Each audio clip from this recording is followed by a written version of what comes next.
বিয়েতে মেয়ের বাড়িতে কিরকম অনুষ্ঠান করা যায় শরীয়ত সম্মত? মেয়ের বাড়িতে কিরকম অনুষ্ঠান করা যায়? মেয়ের বাড়িতে আবার কিসের অনুষ্ঠান? বিয়ে হবে, বিয়ের পরে একটা খাবারের অনুষ্ঠান সুন্নাত এবং শরিয়া সিদ্ধ, সেটার নাম ওয়ালিমা, এবং সেটা করবে ছেলে পাত্রপক্ষ।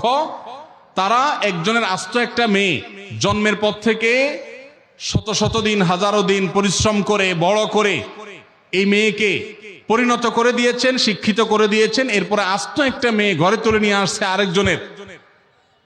এই খুশিতে নতুন বউ ঘরে আসছে, সেই খুশিতে সবাইকে খাওয়াবে, এটার নাম হলো ওয়ালিমা। আর মেয়ের বাড়িতে বর পক্ষের লোকজন দলে দলে যে দর কষাকষি করে, না আমাদের 500 লোক হবে, না তাহলে ভাই সাহেব 400 করেন, না হলে থাক আমরা মাঝামাঝি থাকি 450 করি, এই যে দর কষাকষি করে মেয়ের বাড়িতে দলে দলে যে খাওয়া হয়, যেটার নাম আমাদের সমাজে বর যাত্রী দেওয়া হয়েছে, সেটাকে আমি বলি বরযাত্রী। যারা বিয়ে করেন নাই, বাপের বেটা মায়ের বেটা হয়ে থাকলে নিয়ত করেন যে আমার বিয়েতে কোনো বরযাত্রী যাবে না।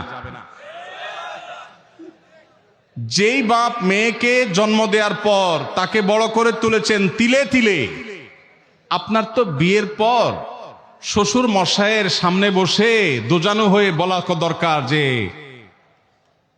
শ্বশুর বাবাজি, আপনার মেয়ে জন্ম থেকে বড় হওয়া, বিয়ে দেওয়া পর্যন্ত এর পিছনে কত লক্ষ টাকা খরচ হয়েছে, আনুমানিক একটা ফিগার বলেন।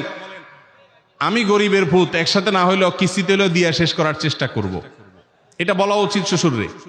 সেটা না করে উল্টা ছোট লোকের মতো 200-300 লোক নিয়ে তার বাসায় গিয়ে খান, লজ্জা হয় না? বেচারা মেয়ে জন্ম দিয়ে কি ভুল করেছে? একজন মেয়ে বয়সে বিবাহের উপযুক্ত করা পর্যন্ত পড়ালেখা, খাওয়া দাওয়া, ঔষধ, চিকিৎসা, আদর, স্নেহ কত কিছু দিয়ে গড়ে তুলেছে।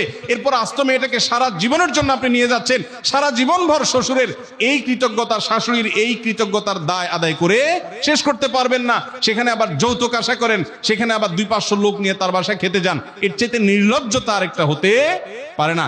এই জন্য সেটা অবশ্যই জুলুম হবে, এটা পরিহার করতে হবে।